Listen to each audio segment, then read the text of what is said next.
જય માતાજી. વિજ્ઞાન જાથા રાજકોટ જયંત પંડ્યા. તમારું કામ વિજ્ઞાન શું છે તે સાબિત કરવાનું છે. કોઈને અપરાધી સાબિત કરવાનું નથી કે કોઈની પાસે આમ તકથી લઈને માફી મંગાવવાનું કામ તમારું નથી. તે કામ કોર્ટનું છે.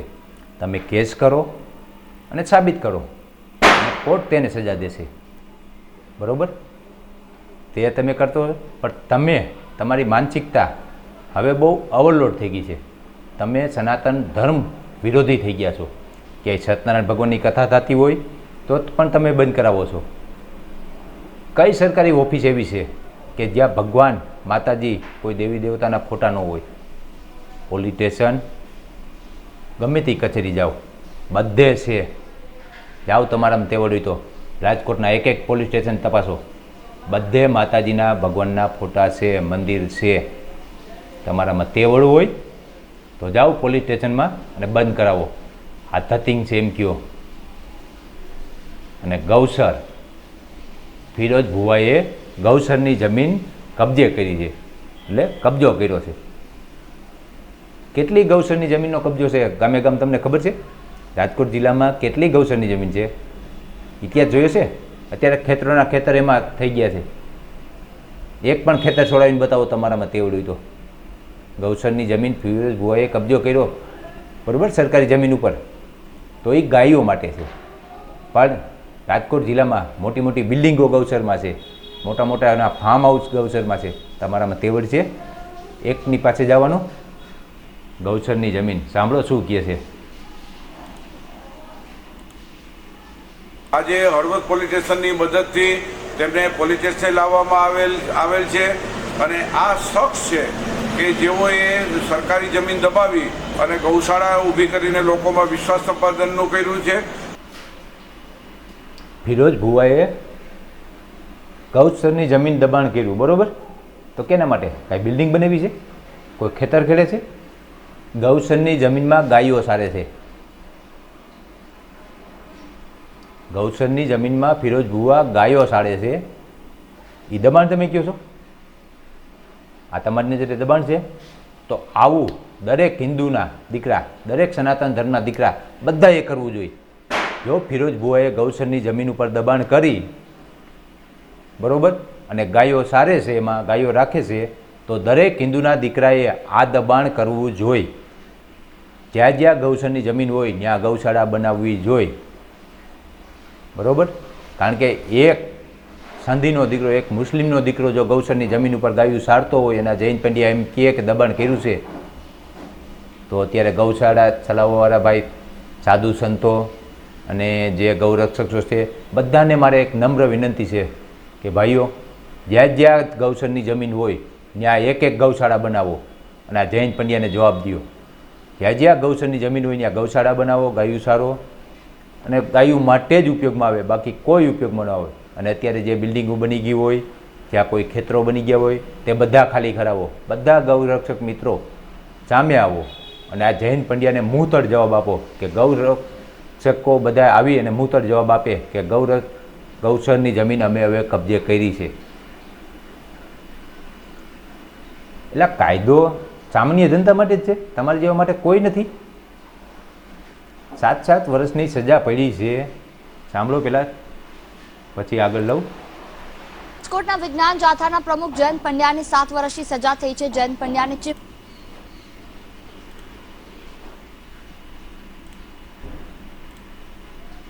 રાજકોટના વિજ્ઞાન જાથાના પ્રમુખ જયંત પંડ્યાની 7 વર્ષની સજા થઈ છે. જયંત પંડ્યાને ચીફ જ્યુડિશિયલ કોર્ટે ઉચાપત કેસમાં 7 વર્ષની સજા ફટકારી છે.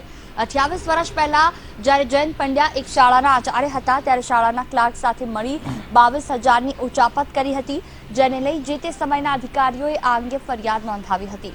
જો કે જયંત કાયદો તમે હાથમાં લઈને રખડો છો, બરાબર? એક કારા કાગડા જેવો કોટ પહેરી અને જાણે સુપ્રીમ કોર્ટના જજ દેખાતા હોય એવીથી તમે વર્તન કરો છો. જો ભારતના સંવિધાનમાં માનતા હોય, ભારતના કાયદાના માન આપતા હોય, તો જયંતભાઈ પંડ્યા, નમ્ર વિનંતી છે, 7 વર્ષ માટે જેલમાં જાઓ. ગમે તે એક ચુકાદો આવે અને જો આપણે કાયદાને માન આપતા હોય તો એને હાઈકોર્ટમાં આપણે લલકારવા ન જવાય, કારણ કે જજ તો બધાય સરખા જ હોય, કાયદો બધો સરખો જ હોય, બરાબર. તમને 7 વર્ષની સજા થઈ છે, તમે જાઓ જેલમાં 7 વર્ષ ભોગી આવો. અને અત્યારે માની લો તમે હાઈકોર્ટમાં કેસ મેક્યો છે, આ 5-7 વર્ષ થઈ ગયા, હજી કાંઈ એનું નિર્ણય થયો, ત્યાંથી પાછું તમને સજા પડશે, એટલે તમે સુપ્રીમ કોર્ટમાં જાઓ. સુપ્રીમ કોર્ટમાં 20-25 વર્ષ વ્યાજ આવે, બરાબર. ત્યાં તો તમારા 100 વર્ષ પૂરા થઈ જાય. એટલે આ 7 વર્ષની સજા તમે કોઈ દી ભોગવવાના જ નથી. તેનો મતલબ એમ થયો કે તમે ભારતનો કાયદો માનતા જ નથી, બરાબર. જો માનતા હોત તો રાજકોટ કોર્ટે જે ચુકાદો આપ્યો તે માનીને તમે 7 વર્ષની સજા ભોગવી લીધી હોત, બરાબર. આ તમે કાયદા વિરોધ કામ કરો છો, બધું જ કાયદા વિરોધ. સજા ભોગવી લ્યો તો કાયદેસર છે. અને ગૌચરની જમીન કોઈ માની લ્યો ગાયો માટે ઉપયોગમાં લેતું હોય એને તમે દબાણ કહો છો. રાજકોટ જિલ્લામાં સર્વે કરો, તમારી તો બહુ મોટી ટીમ છે, બરાબર. જાસૂસો છે, લેડીઝ જાસૂસો છે, આગળવા પોગી જાય ત્યાં હોય ત્યાં. તો હવે એ જાસૂસોને તમે રાજકોટ જિલ્લાના બધા ગામડામાં મોકલો. ગૌચરની જમીન ક્યાં ક્યાં છે, ત્યાં શું બિલ્ડિંગ છે, શું ખેતર છે, એ બધું તપાસો. હાલવાના કેળા નથી, એટલી જમીન દબી દીધી છે, તપાસો. અને પછી જુઓ તમે તમારી શું દશા થાય છે. એક ગામમાં જઈને ખાલી 1 વીઘો ગૌચરની જમીન ખાલી કરાવો, ત્યાં ખેતર હોય, મકાન હોય, 1 વીઘો ખાલી કરાવો. હાલો, પછી જુઓ કે તે ગામના તમને ત્યાં કેવા માનપાન આપે છે. બાકી ફિરોજ ભુવા જો કોઈ દબાણ કર્યું હોય તો તે ગૌચર માટે કર્યું છે, બરાબર, ગાયો માટે. એને દબાણ ન કહેવાય, ગૌ માતાની સેવા કહેવાય. જે એક મુસલમાનનો દીકરો થઈને ગૌ માતાની સેવા કરતો હોય એ તમે એક બ્રાહ્મણના દીકરા થઈને જોઈ નથી શકતા. તો આમાં વખાણ કેના કરવા? વખાણ તો ભાઈ મુસલમાનના દીકરાના જ થાય, આ બ્રાહ્મણના દીકરાના ન થાય. કારણ કે બ્રાહ્મણ તો રાવણે હતો, બરાબર. બ્રાહ્મણ તો રાવણે હતો. આ એ જ પ્રવૃત્તિ તમારી છે, બરાબર. અને રાજકોટના બ્રાહ્મણો તમને શું શું કહે છે, બરાબર, એ તમને હમણાં બતાવવું એટલે તમને ખબર પડે. આ તમારા જ બ્રાહ્મણો છે, બરાબર, અમારા કોઈ નથી ભગવાન. આ જે બધાય નેતા છે, બધાય આ રાજનેતા બધાય છે, એ બધાય તમારા જ બ્રાહ્મણો છે. અને તે જ તમને ઉઘાડા પાડે છે, બરાબર.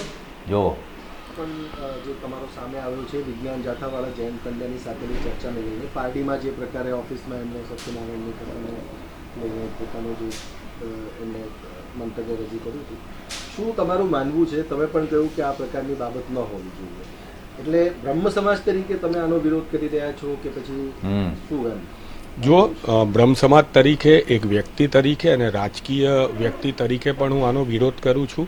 કારણ કે આસ્થા જે છે એને માનવા માટે થઈને ડૉક્ટર બાબા સાહેબ આંબેડકરે આપણને બંધારણની અંદર એનો હક આપેલો છે કે કોઈ પણ વ્યક્તિ પોતાની ધર્મ અને આસ્થા વ્યક્ત કરી શકે અને એને માનવાનો અધિકાર છે. સત્યનારાયણની કથા એ સનાતન ધર્મની અંદર એક એવી કથા છે કે જેમાંથી ચાલુ કથા દરમિયાન કોઈ ઊભા થઈને પણ બહાર જાય અને પ્રસાદ પણ ના લે તો પણ એને મનની અંદર વ્યાધિ થઈ જાય છે. ત્યારે આ તો સનાતન ધર્મની કથા જે છે એને આ જયંત પંડ્યા દ્વારા શખ્સ દ્વારા એને બંધ કરાવી દેવામાં આવી. એટલે આ સનાતન ધર્મનું અપમાન છે, આ આસ્થાનું અપમાન છે. સત્યનારાયણની કથા એ કોઈ અંધવિશ્વાસ નથી, આ એક આસ્થાનો સવાલ છે. અને આસ્થાના સવાલની અંદર ભૂદેવો કથા કરતા હોય અને એમને બંધ કરાવી દેવામાં આવે, આનેથી વિશેષ બીજી દુઃખદ બાબત કોઈ ના હોઈ શકે. અમે આજે આ તમારા ભૂદેવ જ છે, બ્રાહ્મણ છે, બરોબર.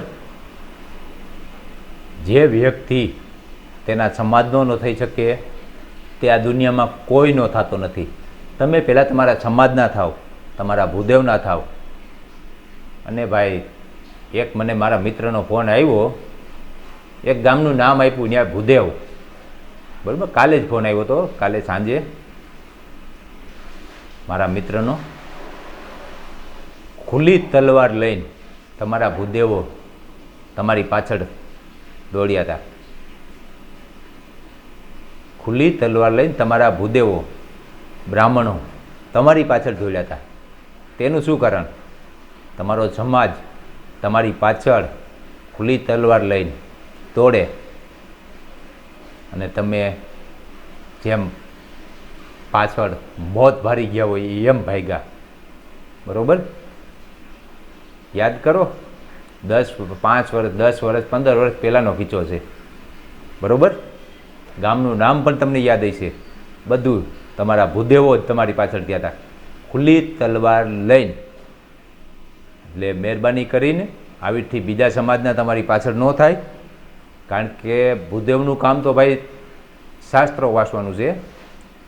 ભૂદેવ અસ્ત્ર ઉપાડે ને ત્યારે 21 વખત આ ધરતીને નક્ષત્રી કરી નાખે ને એ પરશુરામ હતા. એટલે નક્ષત્રી આપણે કોઈ ક્ષત્રિયનો વિરોધ નથી કે કોઈ બ્રાહ્મણને સપોર્ટ નથી. એટલે આ ભૂદેવ હતા પરશુરામ કે જે 21 વખત નક્ષત્રી ક્ષત્રિય વિહોણી આ ધરતી કરી નાખી હતી. એના જ વંશજો આ ભૂદેવ છે અને તમે એના જ વંશજો.